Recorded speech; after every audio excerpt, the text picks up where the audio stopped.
Nice to see faces. Hey everyone. Great to see faces.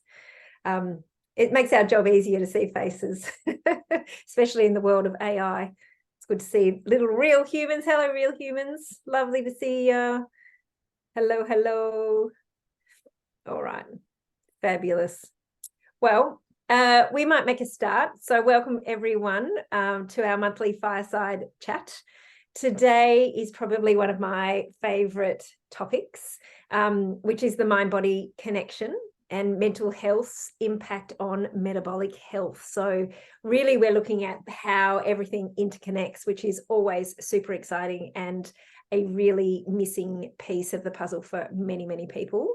My name's Dr. Michelle Woolhouse. I'm Bialylew's medical director, and I have a very important, lovely guest with me today, is Dr. Elise Bialylew.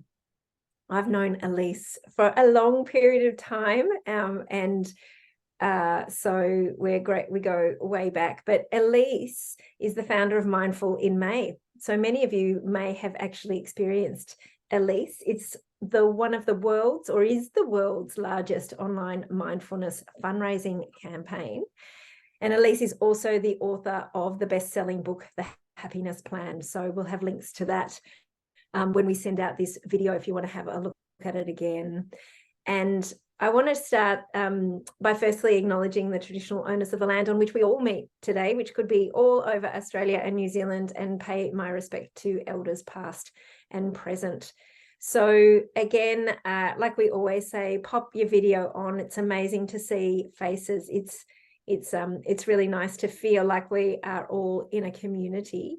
And we're going to have questions at the end, so feel free to put your questions in the group chat. Everyone knows where to do that, and we'll have our Q&A at the end of the interview. So that's fab. General housekeeping before we jump in. I think you've all been placed on mute, but if you find yourself not on mute, please pop yourself on that. And there is a recording for anyone that can't make it live, and we'll be sending that out on an email. Okay, so let's get started. So Elise, welcome to the Bialylew Fireside Chat. So lovely to have you here. Thank you. And so tell us a little bit about Mindful in May and what you've achieved over the last, I think, decade, isn't it? Oh, yeah, it's a decade. So I think it's probably relevant for you guys listening to know that my background is in psychiatry. So I was really interested in how we can learn tools to manage our minds more effectively. Cut a long story short, on my journey in psychiatry, I became a little bit disillusioned with some of the models that I was learning, and I felt that I just wasn't learning enough about how to help people flourish, not just go from despair to survival. And so I ended up coming up with this idea, Mindful in May, and it was really about taking all the tools that I'd learned and the science that I'd learned that supports this practice of mindfulness, and really helping people to create this as a practice in their own life. So Mindful in May is a global fundraising campaign that gets people to sign up for the month of May, and you get a curated program from the world's leaders. And it really takes you by the hand. You just have to show up every day. You get guided meditations, you get teachings from neuroscientists to wisdom teachers. And hopefully by the end of the month, you have a really embedded practice of meditation, and also a deep understanding of why you would bother to do this for both your body and your mind.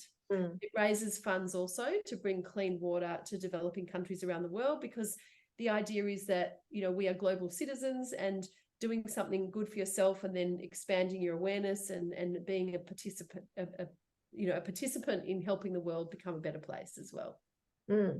So for everyone that's interested in doing that, like I know we get a lot of questions about meditation and mindfulness, and we know that there's a huge amount of science on it. But after this webinar, feel free to sign up to Elise's newsletter. So, come March, April next year, you'll get a reminder about the Mindful in May challenge, and it'll be really interesting for those that are wearing a CGM machine at the time to actually watch the impact, the physiological impact of what meditation can do to the underlying health mechanisms, which we've spoken about in the blogs, but really beautiful to actually have a really curated challenge.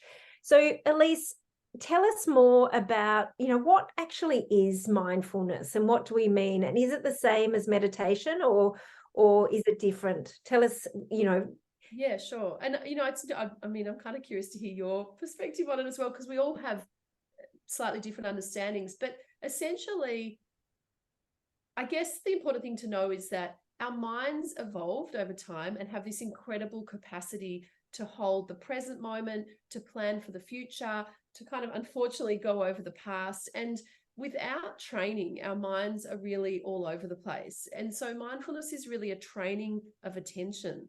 It's really a way to train our attention, to build our capacity to be more present so that we can know what's going on from moment to moment with an openness, with a curiosity, and with greater wisdom into how to respond from moment to moment in our lives. So to bring that down to a practical level, when we're triggered in our lives by people or work colleagues or whatever it is, if you're not present to how you're feeling in your body, what emotions are suddenly being triggered, you can respond in ways that are very unthoughtful, are very reflexive, and potentially more damaging and not helpful in that situation. So mindfulness builds our capacity to be more present to what's going on in our body and our mind, and therefore in our relationships, and to respond with greater presence and wisdom.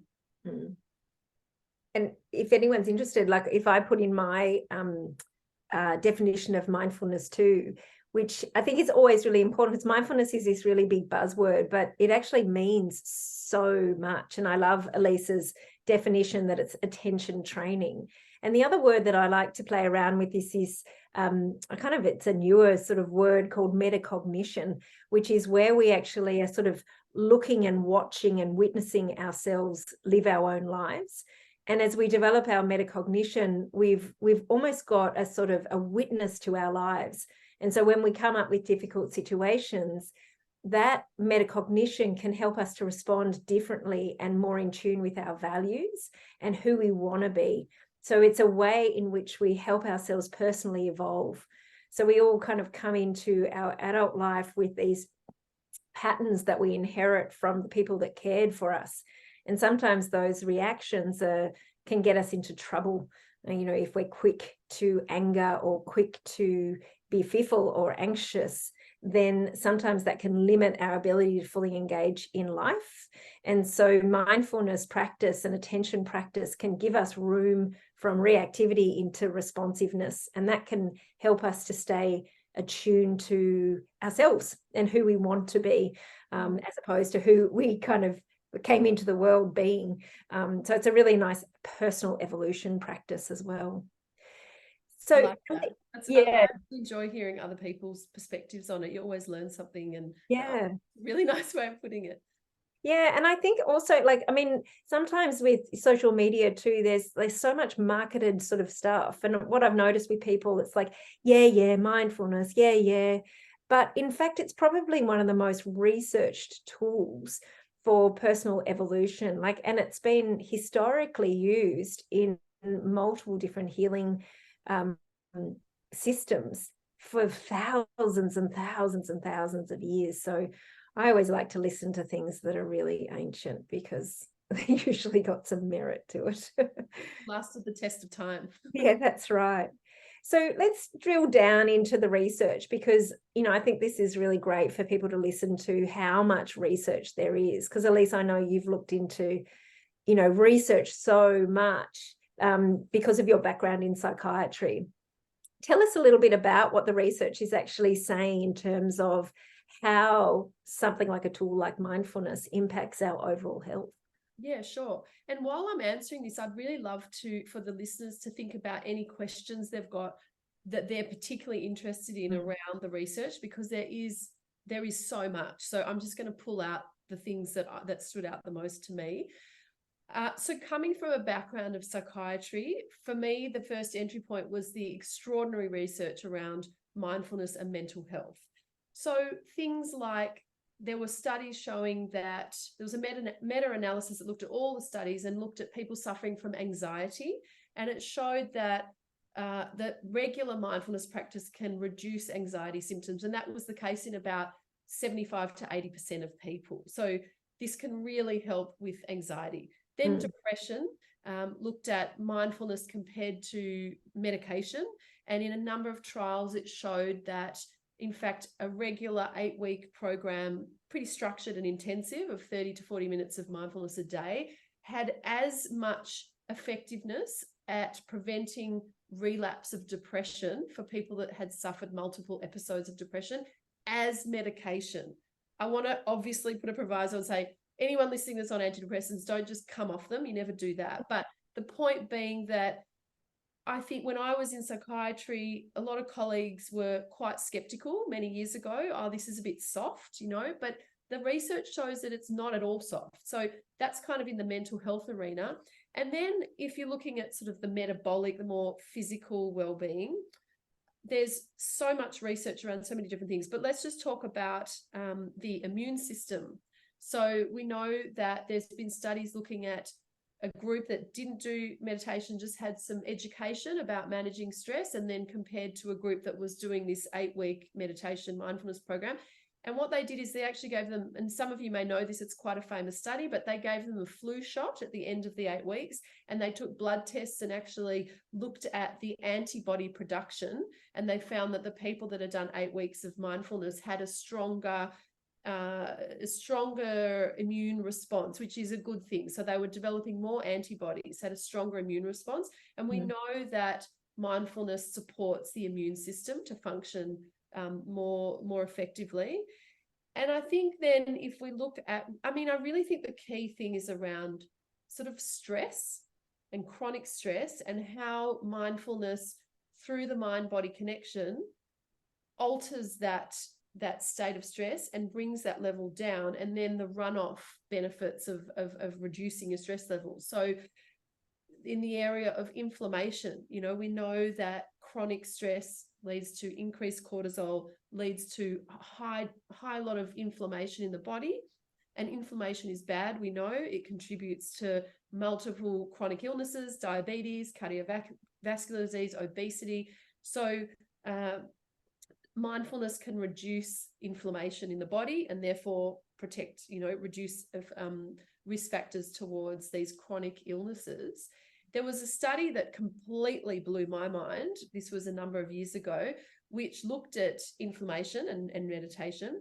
So what they did is they got people to do a day of mindfulness. So it was obviously very intensive. Most of us may not have the capacity, we're busy, and okay, you might think, oh, that's impossible. But I think it's a good thing to just know what's possible.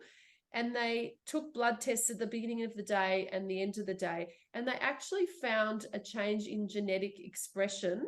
So genes code for proteins, and so there are nasty proteins that are inflammatory proteins. So after a full day of meditation mindfulness, the genes they were turned down, so there was less production of inflammatory proteins in the body, which is just an extraordinary thing, because that's just one day. And so you can imagine if you're doing this as a regular practice and tool in your life, then there's got to be some pretty profound effects, which we know there are. So that's kind of the immune system. We've talked about inflammation. There's also, even at a genetic level, we know that chronic stress increases the aging process, and they look at telomeres, which are sort of associated with, they protect your DNA. And regular meditation has also been shown to increase telomerase, which is the enzyme that sort of, we want more telomerase to protect our telomeres. And so meditation was associated with an increase in telomerase, which there are other things you can also do to increase telomerase and protect your DNA, like many different lifestyle factors, sleep, exercise, good nutrition, but meditation was shown to be one of them as well. So that's kind of a broad take on some of the benefits. And I think it's really important to know that when you sit down and do this practice, which looks from the outside quite passive, not much is going on, there are actually some really deeply transformative things that are going on in the body when you commit to this practice. It's incredible though, isn't it? I mean, often the things that are really simple, really inexpensive to do, really don't require any equipment are often quite easily sort of bypassed in kind of the medical space. They're a little bit sort of belittled, as in like we sort of think that the fancy kind of MRI machine, you know, and having kind of test that's going to cost like $1,000 is going to be much more effective.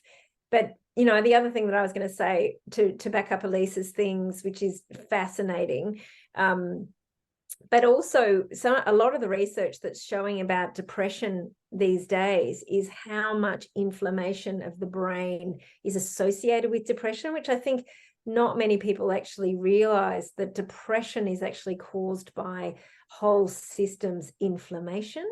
And so meditation and mindfulness is another way of becoming like your innate anti-inflammatory. It's got, you know, you can see why the research is coming up positive to show a positive benefit from that in association with depression as well. And so it's really important for those listening to actually understand that these physiological impacts are actually really, really wow.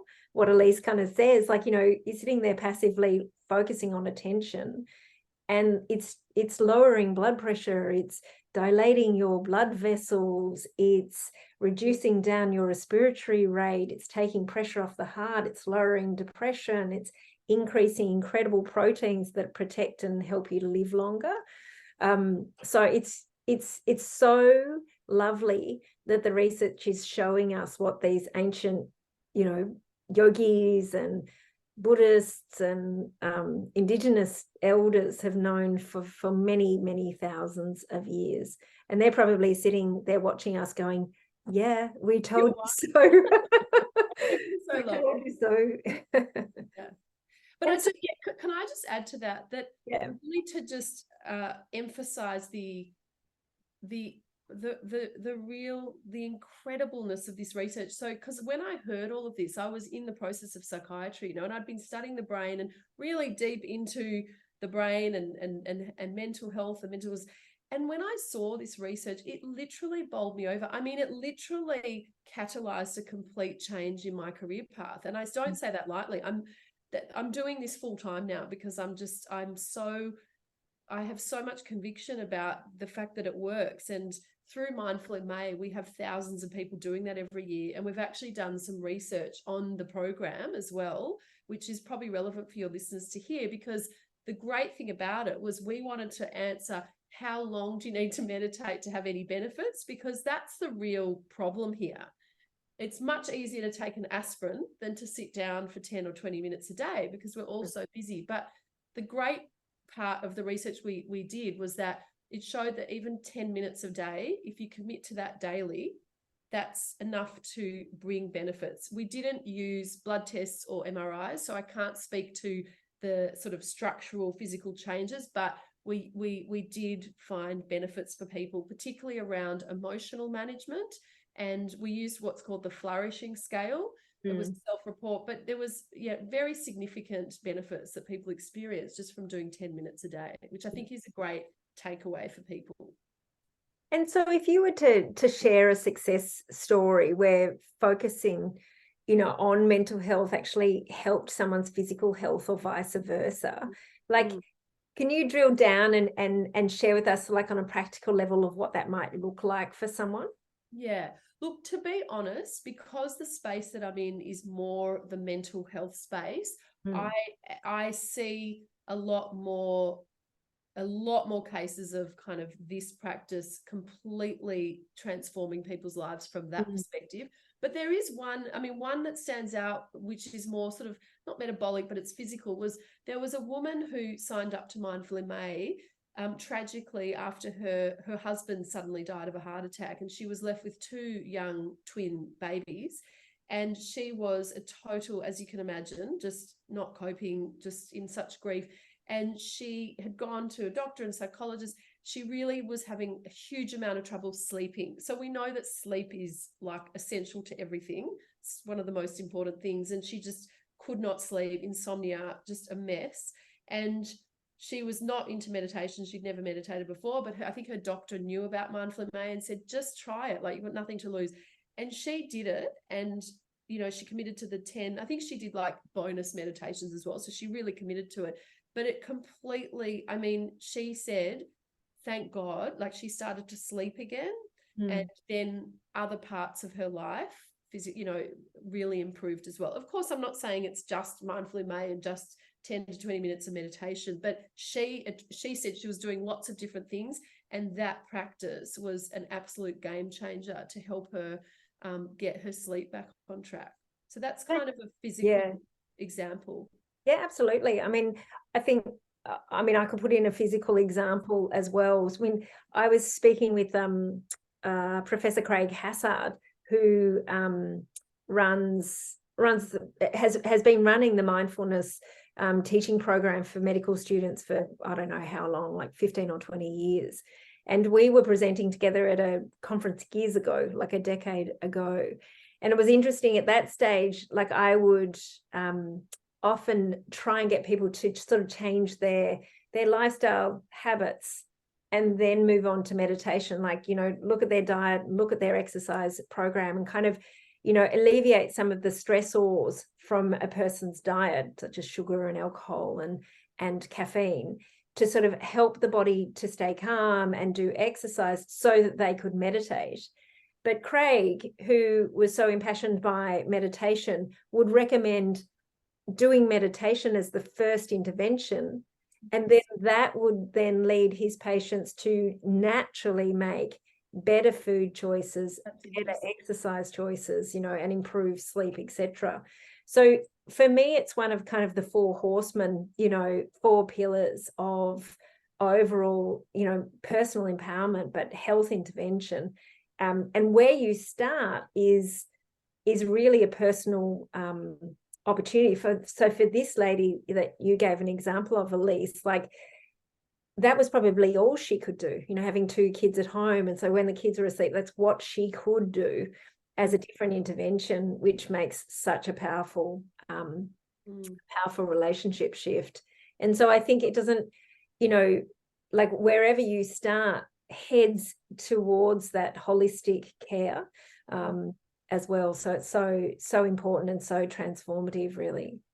But I think the other thing is that I think the mistake or the pothole that people fall into is throwing the baby out with the bathwater. So setting a goal that's too high and then not achieving it, and then feeling like you're completely useless and you can't stick to habits, and then you just drop it and you go, oh, I can't meditate, or God, I'm useless. You get really down on yourself. So I think those books that are around about creating habits, Atomic Habits, BJ Fogg's Tiny Habits, they're all bloody brilliant and everyone must read them. They're just life-changing.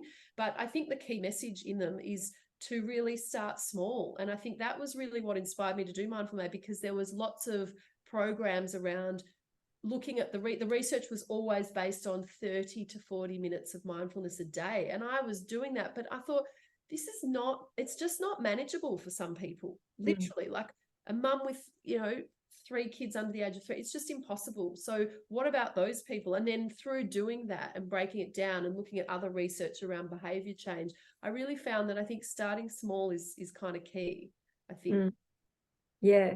And I would also add to that is that you can also do mindfulness off the mat. You can do mindfulness when you're moving around.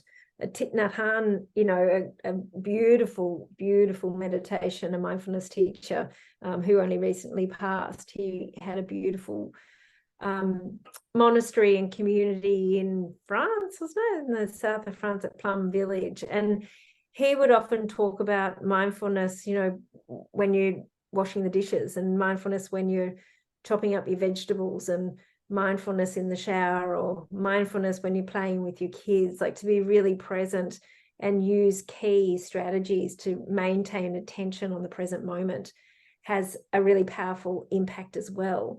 Not quite so studied and heavily researched because of the challenges that is, but certainly really beautiful to bring mindfulness qualities into the whole day, which I'm sure Elise would agree that when you have a regular meditation practice, mindfulness comes into your day every time you put the kettle on, or every time you park the car, or every time you communicate with a stranger. You know, there's loads of opportunities for mindfulness in the most magnificent Anytime way. my 4-year-old's having a meltdown. Yes. Exactly. I've noticed there's a question by Tim, so asking, are there still the same benefits of meditation a couple of times a week versus daily, which is a really great question. And generally speaking, we say that it's better to do a daily 5-minute practice, to touch base with the practice more regularly rather than try and do 30 minutes twice a week. There's something about the regularity of it that builds this kind of habit that then helps to support you have that awareness in your everyday life. So I would say, if you're going to commit to this, try and just get into a habit of it at a smaller dose and then build slowly from there. And, you know, you don't have to be religious. You know, if you miss a day, the key is not to give yourself a hard time, just get back on track. But yeah, I think the general consensus is to do more less frequently is better than just twice a week, 30 minutes a day. And that's really akin to learning a language, learning a piano. I mean, that's what we've always said to kids, like 10 minutes of, you know, piano practice rather than 1 hour just before your piano lesson once a week. Yeah. So there must, you know, from my perspective, that would be neuroplasticity in action. And, you know, because that's how the brain works, with repetition and practice on a day-to-day basis. So that's living neuroplasticity, which is really powerful. So beautiful. There's a question in the chat to Elise of what your thoughts on apps for mindfulness are. I mean, obviously Mindful in May. Has Mindful in May got an app? It's not really an app. It's more like an online course. Yeah. But I'm happy to speak to the question on apps. It's a really good question. There's actually been quite a lot of controversy in the media, I've noticed recently, about the apps. People are getting a little bit upset about them. I would say that I think the apps are fantastic. I think that it's just offered this wide-reaching exposure to something really good. But I think that there's a few things. I think it is really helpful to have that more interactive support with it, because there are hitches. You come upon obstacles, and then if you don't have someone to ask your personal questions to, you can get a bit disillusioned and kind of throw it away and it hasn't really worked. So I think that they're great, but I also think that if you're really serious about it and want to give it a proper go to get proper benefits, doing a course or just finding a teacher that you can progress with, because there are very predictable obstacles that come up. They've even been written about in the ancient texts for 2,000 years. The monks wrote about this is what's going to happen to you on this path. You're going to fall into agitation. You're going to fall into sleepiness. You're going to fall into doubt, restlessness. And, you know, so it's really interesting that these things will come up for you, but they don't have to be the end of your practice. In fact, when they come up, that's a step that, okay, like I'm progressing on this path and I just need to work with this. And I feel that sometimes with the apps, they can be perhaps a little bit lacking in that personalized interactive process. I mean, it's the same with yoga. You know, you can go and use the yoga apps, but if you've got an injury, I think another important thing is to talk about trauma. Like if you have significant trauma in your background that's unresolved, then, you know, there might be little traps that come up that you might start feeling a bit anxious or whatever, and you need extra support for that. Yeah. And if I was going to talk to you, thanks, Elise, if I was going to talk on apps as well, on mindfulness, is one of my favorites is Insight Timer. And it's a great app that is free, and you can also buy the increased subscribed version, but you can choose from 5-minute, 10-minute, 20-minute aspects. But I think some of the risks of those is that you can fall into a laziness as well when you're just listening to somebody else guide you through a meditation, and bringing yourself back in. It's almost the difference between like an exercise program where you can kind of be on an app. You know, if you're using an exercise program, you may not really push yourself quite so strongly as when you're kind of in a community. And the other benefit of being in a community is that the brain waves actually, you know, in a group can help you to achieve a better state of relaxation as well. So I often say if there's ever a house up for sale next to an ashram, you should buy it, because it's kind of a free super highway to calmness. And Maria's just mentioned that the waking up app is really beautiful, which is really brilliant.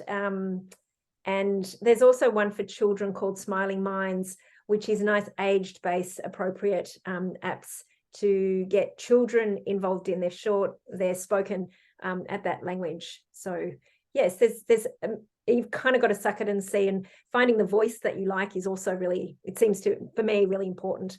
I can't listen to everybody, if I'm being guided.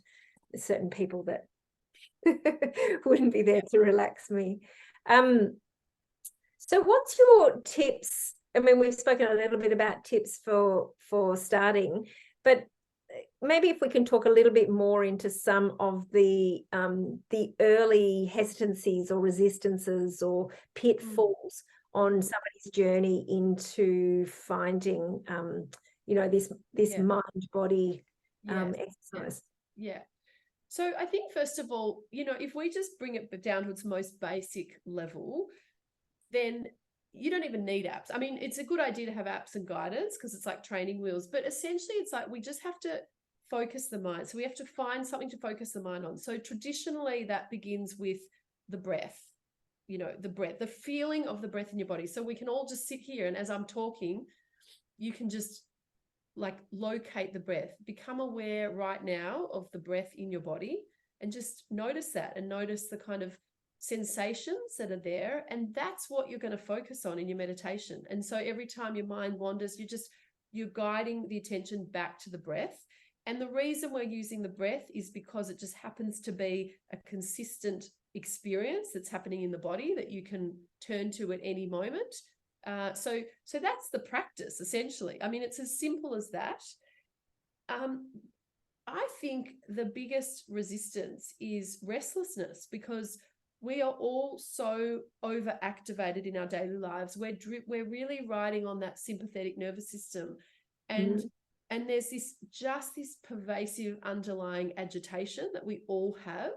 And so the idea of sitting still for any particular period of time is actually torturous for some people, and it's really the opposite of what our whole body wants to do. We want to achieve things, we want to get things done. It feels like a waste of time, and it also feels in the body initially quite unbearable for many people. And the important thing to know is that's normal, and that does not mean you're a bad meditator. That's just the state that we're in our modern world, and it doesn't have to be like that. And so I think what I like to tell people is to almost trick yourself. So just get yourself to sit on your tush for 1 minute, or 2 minutes. Just commit to 2 minutes a day. And you don't even, find an app and find a meditation for 2 minutes, or sit with an alarm and just sit for 2 minutes. And it's probably better to do a guided, but if you're completely new, but if you're a bit more practiced, then just set your alarm for 2 minutes every day. And really you'll notice that changes things. So it's initially just getting over that resistance to do nothing, and to sit is a huge thing. And I know that for myself. I've been practicing for so many years, and there's periods of time in my life where I'm under a massive deadline, the kids are sick, like it just feels impossible. And I know in myself that it's not that I don't have the time to practice, it's that I don't want to practice. The feeling of sitting down is repulsive to me. Like it's the last thing I want to do. So I often use that trick where I go, okay, Elise, it's time to just do 2 minutes again. I come back. And as soon as I do that, without a doubt, once you get through that 2 minutes, I just want to sit there for longer, because I remember how good this practice is. So that's one really key thing. And I think the other thing is community. You've touched on it, but this is probably the biggest lesson I've learned over the journey of Mindful in May, and where I see this has been so powerful, because we do Mindful in May and then people can join this ongoing membership that I have. And there's been people in there for 6 years. We meet every month, and there is something about showing up for other people. So not just relying on yourself. So it might be that you experiment and you go, right. And I really hope that everyone listening can go away from this conversation and take an action, not just hear information, but actually choose an action. And maybe one of them could be that you text a friend and say, let's do this together. Let's just practice for 2 minutes every day for the next week. And like, just text me when you've done it. So I think there's something about accountability and community that is so crucial for us as humans in supporting us in our well-being practices, because everything about the world is actually opposing those forces, you know, the distraction, the busyness, the agitation. So I think it's a really, really hard thing to really embed these practices. I don't think we can do it alone. I mean, we had this conversation at the gym this morning. So I was particularly tired this morning. I must have woken up when I was in the middle of the dream. Got to the gym, and it was really hard. And my husband said to me, you just couldn't push yourself this hard, you know, first thing in the morning with one of those online things, and you couldn't. And so that's why gym programs are, you know, you come together with a whole group of strangers who you feel really akin with, you know, like at the end of the session, we all kind of, you know, do high fives and stuff. It's really daggy, but love it. And you just feel kind of connected to these people because you've done something together. And I think, like anything, there is just brilliance on the internet, but we often all think that we should do it alone, and that meditation looks particularly simple, you know, sitting on a chair. But as you said, there's so many pitfalls. So I think that's just great advice of actually, you know, making an effort to join a community or join a beginner's course, because I think the lessons that you learn on that first part of the journey will stay with you for a long period of time, because the research is profound. But I wondered, I was just going to call it out whether anybody's got some burning questions for Elise. Anyone want to put their hand up or just join it in the chat? And while we're waiting, I might just share a few more things while we're waiting for any questions. I'm just looking at the chat box to see what people are saying. But I also wanted to recommend a book that just popped into my mind, which isn't actually about meditation, but it speaks to the power of community and connection in supporting your wellbeing practices. And the book was called The Joy of Movement by Kelly McGonigal. It is a must read. Completely, I just got so fired up after that book, or I just want to go out and exercise, which I do anyway. But the thing about it is it really talks about that connection factor and how that supports us. So it can be applied to physical exercise or meditation, but it's just a must read, that book. And another, well, I mean, you know, meditation's a mental exercise. I mean, it's probably one of the critical mental exercises, even more so. Like, we talk about a sedentary lifestyle and the need to exercise. I mean, we talk about an overstimulated world with the need to meditate. Like, it's sort of absolutely as essential as what we all bang on about exercise to be. Meditation is, and mindfulness is a skill, and an incredible, powerful skill.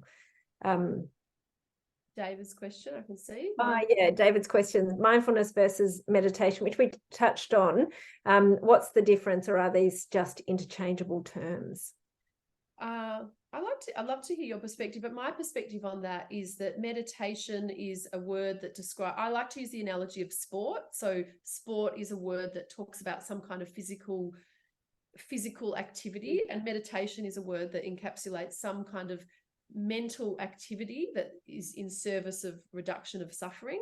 And mindfulness is a particular almost school, like a type of meditation. So you have Vedic, mantra meditation, yoga nidra. There are all kinds of different meditation styles, and mindfulness is one of them that comes from a very specific canon of writing that's very detailed and almost like a scientific manual for the mind, from within the Buddhist tradition. I think and mindfulness in pop culture has kind of been talked about more in terms of a way of being in your life, not necessarily just meditation. But I think that gets a bit semantic. I think really, you know, it does come from a very rigorous school of practice, and it's a particular form of meditation that has a very structured A to Z process. Yeah, I mean, I think, Elise has summed it up. Like, meditation's a more broad term, and mindfulness is a type of meditation. That's an easy way of saying it. And yeah, but I thought, now that we had you, and just to finish, what would be a special treat for all of us, and also to kind of embed, what is our call to action. So that could be something that we place as our sort of intentionality within this, and maybe take us through what 2 minutes feels like, as you mentioned, sort of that little 2-minute rule. Yeah, sure. And that all of us together as a community that we've created today can feel what it feels like to do 2 minutes together. And Yeah, we'll, great. yeah. And I'd like to share what I learned, which I really love. It's called the ground sound breath practice. So That sounds ground good. sound breath. Okay. So, and this is something that you can do at any transition point, and you can make it last 2 minutes, 5 minutes, however long you like. And what it speaks to is it's touching base with the present moment through grounding ourselves. So becoming embodied, feeling the body, then tuning into sound, and then coming back into the body for breath. So let's do it together. So you can sit All right. here. I'll time. So Yeah. you'll hear a little chime Yeah. at the end of that, and we'll go for 2 Just minutes. doing 2 minutes. Yeah. Oh. Okay. So you can close your eyes or you can leave them open. And so the first step is ground. So I want you to just bring your awareness into the body. So what that means is feel the body. So can you feel your feet on the ground? Feel the chair supporting you underneath. Bring attention to your face and just sense, is there tension around the eyes? Just see if you can just soften the eyes, soften the jaw.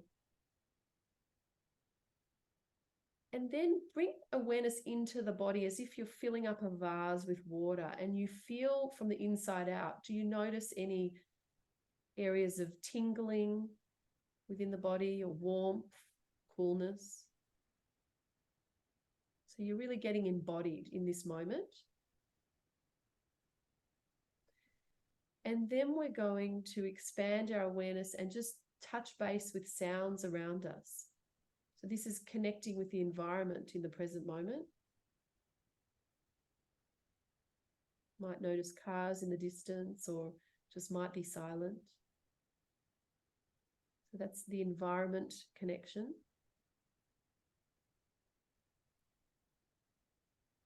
And then just bringing awareness back and noticing how you can shift your attention back into the body.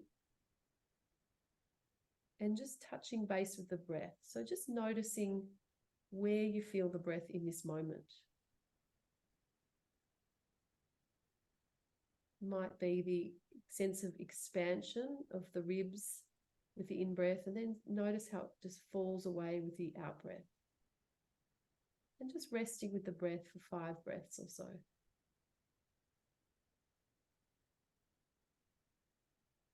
And noticing at the end of each out-breath, just noticing the stillness and the natural pause. And we'll just sit for 5 more breaths.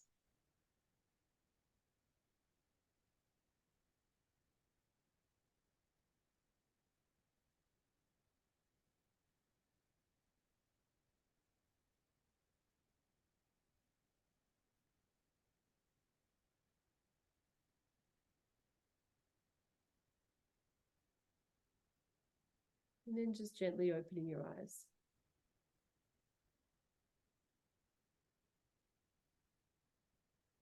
So, I mean, that's a 2-minute practice. I tend to kind of expand that a bit to sort of 4 minutes, so you get sort of a little bit more time with each step. But essentially it's a ground. So just come into the body, sound, just notice the space that you're in, and then come deep into the breath and just sit with the breath. And without a doubt, your mind will be running away, and that's just what everyone's mind's doing. And so you just gently bring it back to the breath, and then you can sit with the breath for as long as you like. Fantastic. Okay, so this is the first time that we would that we've given you some homework after the fireside chat. So everyone that has been here has got a little call to action.